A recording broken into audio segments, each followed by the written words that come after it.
I call it the Deep Dive. Dance with me!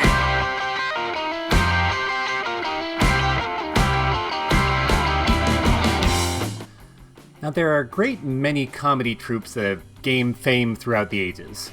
The Marx Brothers, the Three Stooges, heck, high schoolers are still laughing and discovering Monty Python's Flying Circus. But there's some troupes that are just not as well remembered as others, like the Ritz Brothers? In my humble opinion, a group that's just at that tipping point, well loved by some and woefully unappreciated by others, is the East Side Kids. Or one of their many other names. I'll explain. Oh, frack, you made a flowchart. It all starts in 1935. Playwright Sidney Kingsley has written Dead End, a gritty, realistic slice-of-life drama about homeless kids in the streets of New York during the Great Depression. He cast 14 New York boys, some with no acting experience, including Huntz Hall, Bobby Jordan, and David Gorsey. One of the other actors leaves the productions and is replaced by his understudy, Leo Gorsey, David's older brother. I'm not going to focus on all the others, I'm afraid, but they include Billy Hallop, Bernard Punsley, Gabriel Dell. The play is a Broadway smash.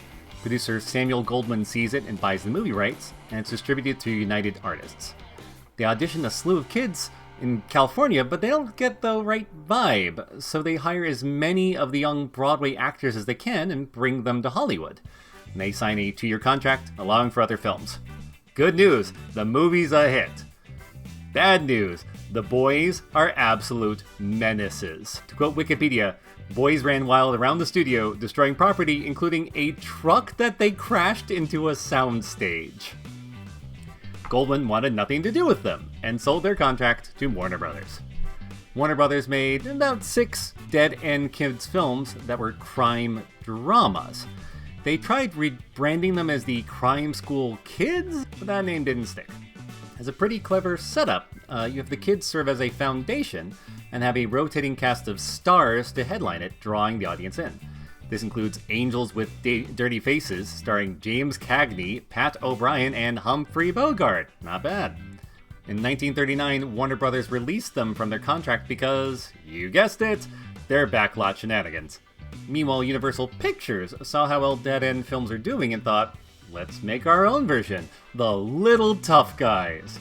They hired new teen actors, but would come to include more and more of the Dead End Kids, to the point that it was eventually called The Dead End Kids and Little Tough Guys. They made 12 films and 3 12-chapter serials. Fun fact, one of the films, Give Us Wings, include Shemp Howard, who would become a huge inspiration to Huntz Hall when the series shifted tone, but more on that later.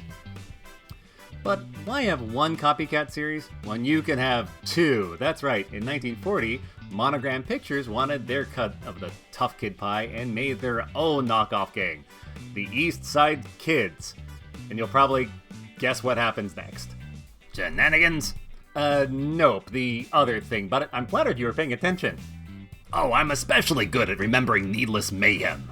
Within 2 or 3 films, they ended up hiring most of the Dead End Kids again. It's like the thing with animals becoming crabs. Any rival that attempts to copy the Dead End Kids inevitably becomes the Dead End Kids.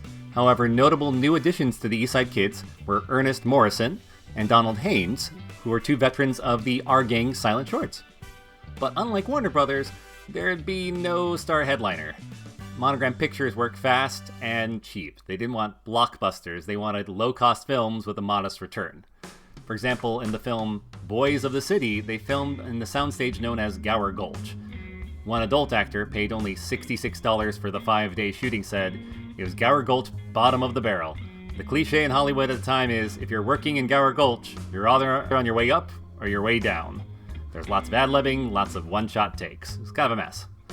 They made 22 East Side Kid films, 3 of which involve spooky houses and 2 with Bela Lugosi. In 1945, Leo Gorsey asked to have his salary doubled. The cost-conscious producer refused. The East Side Kids were no more. Fun tangent, the producer in question was Sam Katzman, who produced 9 horror movies starring Bela Lugosi. And when he moved to Columbia Pictures, did a number of adventure films with actor John Hall, who we talked about in a previous episode, Beach Girls and the Monster. So Leo and Bobby left, and with Bobby's agent, formed their own production company, which was also still distributed with Monogram, but they had more control. And they started their own series, the Bowery Boys, with Leo Gorcey as the star. Many others returned. Ernest Morrison was one of the actors who was invited to return, but he declined. The tone made its first major shift from comedy-drama to straight sitcom. With time, the focus shifted to Leo Gorcey and Huntz Hall to the point that Bobby Jordan left. In time, the tone shifted further still from sitcom to pure slapstick. But it worked. The goofy horror film, The Bowery Boys Meet the Monsters, was a huge moneymaker, and my introduction to the series as a kid. It's not public domain, but if it was, I'd show it in a heartbeat. But it couldn't last forever. In 1956, Leo Gorcey was either fired or quit, fueled by his heavy drinking made heavier still after his father's death. Huntz Hall became the new lead, with East Side veteran Stanley Clements returning to pick up the slack. It all wrapped up in 1957. Huntz Hall and the soft-spoken David Gorcey were the only two members who were there at the beginning and there at the end. All in all, they made 48 Bowery Boys films, the third longest running series in American history, or if you include the previous King iterations, the second longest. 90 films spanning 4 studios in 21 years. Not such a bad legacy. Watch this channel for Spooks Run Wild, coming soon.